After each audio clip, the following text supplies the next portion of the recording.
welcome to a video of me telling you 5 things I love and 5 things I hate about my C55 AMG. So one of the first things that I love about this car is the fact that it has xenon headlights. Now you might say, well, we have LEDs today. Well, the light that xenon makes just hits different. It's a different kind of, on camera it appears orangish. In person it's more purple blue. There we go. It's an absolutely gorgeous color of light.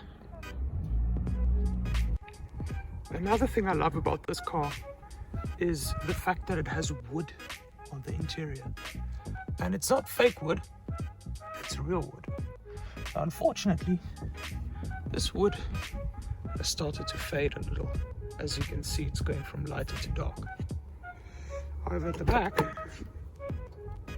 it's still the way it's intended to be, and it just looks freaking amazing. So the third item I love about this car is, of course, this hand-built 5.431 litre AMG V8, nicknamed the M113, or that's the actual name rather. It's mated to a 722.6 gearbox, which is, for all intents and purposes, sluggish and horrible, but we'll get to that later. This is one reliable and insanely capable engine, producing 270 kilowatts in this form. This one might produce more or less, I don't know. But it's definitely one awesome engine. So the fourth item I love about this car, which is unique to the Japanese spec as far as I know, is the cup holder. Extremely overcomplicated, but I love it. It's just so satisfying to use, and it's a good conversation starter. Now the fifth thing I love about this car, shaky camera right there. Let me get the camera adjusted. Good, let's hope it stays like that.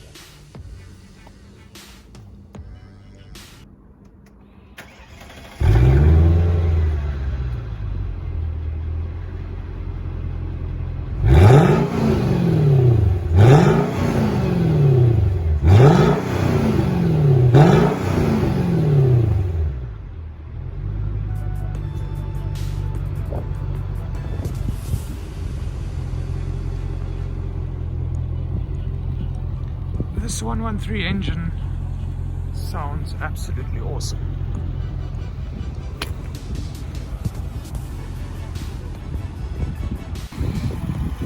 Now here's another thing I love, not necessarily about the car, that's why I'm not going to number it, but I'm filming this at our local Mercedes dealer, M&Z Motors, as a random CLA 200 passes by.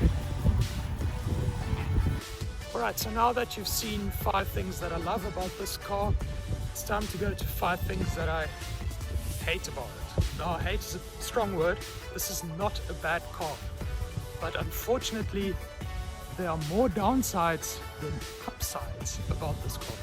It's legendary, it's a great car, it's great value for money, especially those in the USA. But it's not... how can I best describe it? It's not a very well thought through car in many senses. I'll explain. So the first thing I hate about this car are the fog lights. They're made from glass, and this happens. And they cost the same as my 4th kidney, which I no longer have. They also start to fade over time. It's very difficult to see, but you see those lines? That's actually the glass fading. The second thing I hate about this car are the brakes. Now, these ones are new, I replaced them about a week ago, and even the new ones tend to fade. Doesn't take much for them to start fading. Even the ones before, they started to fade very quickly. So the brakes are underpowered for what the car can do, because this amazing 722.6, no, that's an M113, sorry, the gearbox is trash. This amazing engine is way too powerful for these small 4-pot calipers and 345mm discs. So the third thing I hate about this car is several parts of the interior are just not up to the quality standard you would expect. So this leather has shrunk over the years, and that has caused these clips to break. Every time I push it back and I put it back into park or into drive, to lift it up, and that's very annoying. Going with that, I have a rattle in the dashboard there by the front part, and I can't seem to figure it out. Also, this little button which opens the tailgate rattles when the bass drops. So I have to put this little piece of paper inside there. Okay, I'm not going to do it now. To stop it from rattling when I'm playing music. So, item number 4 I hate about this car is it beeps at everything. Leave the lights on, it beeps. Put the ignition on, it beeps. Oh wow, now my license plate light has stopped working. It's incredible. Fifth item I hate about this car is the gearbox. This is the M. It's just a 7 to 2.6, and it doesn't do the engine justice. It's just not quick on shifts, as I'll demonstrate now.